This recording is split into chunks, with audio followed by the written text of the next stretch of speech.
Selamat pagi teman-teman. Perkenalkan, nama saya Yohanes Syuatang dari kelas C reguler pendidikan anak usia dini. Di sini saya akan menjelaskan apa itu gangguan kepribadian skizotipal. Gangguan skizotipal merupakan gangguan kepribadian yang menyebabkan seseorang kesulitan untuk menjalin hubungan dekat dengan orang lain karena selalu merasa sangat tidak nyaman untuk berinteraksi. Selain itu, seseorang dengan gangguan ini memiliki cara berpikir yang abnormal, sehingga cenderung memiliki perilaku yang eksentrik. Orang yang mengalami gangguan ini sering memiliki pemikiran yang salah akibat pemahaman tentang kejadian sehari-hari yang keliru. Meskipun kejadian tersebut merupakan hal yang biasa bagi orang lain. Mereka sangat mempercayai tahayul dan memiliki pemikiran sendiri akan suatu hal meskipun hal tersebut tidak wajar atau menyimpang dari norma sosial dan lingkungan di sekitarnya.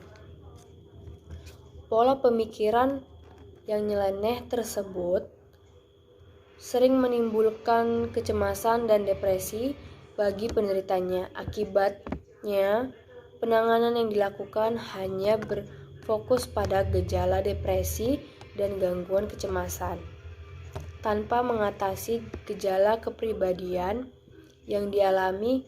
Kemudian, kita perlu tahu apa sih penyebab gangguan skizotipal ini.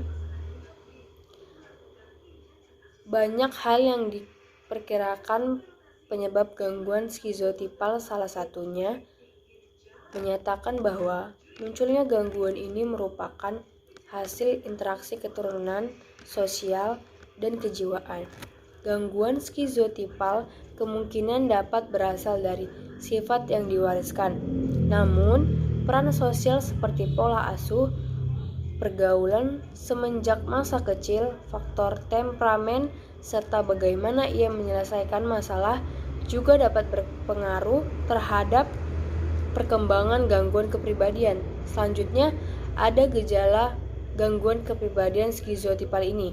Gangguan ini menyebabkan pola kemampuan sosial interpersonal yang sangat minim akibat pola pikir yang tidak wajar. Gangguan ini juga disertai rasa tidak nyaman berinteraksi dan tidak memiliki kemampuan dalam menjalin suatu hubungan yang dekat dengan orang lain.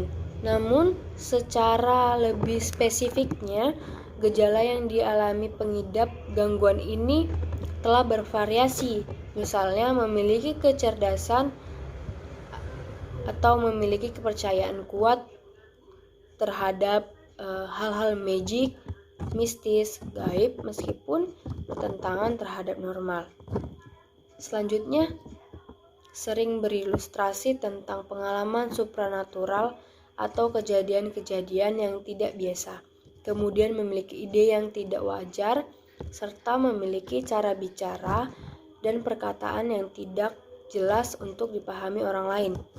Selanjutnya, sering menunjukkan emosi yang tidak wajar, sangat merasa tidak nyaman pada situasi sosial, dan terlalu merasa paranoid pada hal-hal tertentu.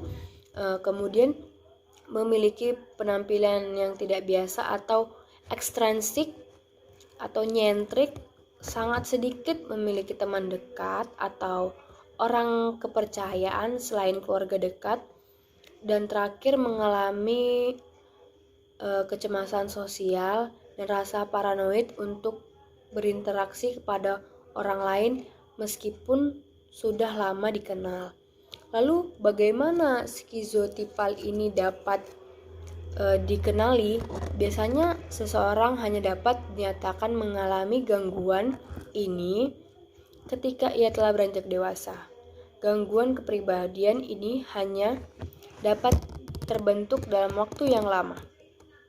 Kemudian, individu pada usia anak dan remaja masing-masing mengalami perubahan dan pematangan kepribadian secara terus-menerus. Gejala gangguan skizotipal ini dapat meningkat hingga dewasa, kemudian menurun pada usia dewasa akhir sebelum memasuki usia lanjut usia atau sekitar 40-50 tahun. Kemudian bagaimana cara penanganan yang efektif untuk gangguan ini? Pengobatan yang tepat sangat diperlukan untuk penderita gangguan ini, karena jika tidak ditangani dapat banyak peluang penurunan kemampuan sosial dan okupasional yang serius. Penanganan komprehensif seperti terapi kejiwaan dan konsumsi obat-obatan dibutuhkan untuk membentuk pola pikir baru, serta meringankan gangguan skizotipal ini. Namun, kemungkinan tersebut perlu dilakukan pada waktu yang sangat lama. Jadi, tidak bisa secara instan hanya dengan obat saja dan terapi biasa. Jadi, membutuhkan proses dan waktu yang sangat lama untuk menyembuhkan penyakit ini. Sekian dari saya. Jikalau banyak kesalahan, saya minta maaf. Selamat pagi.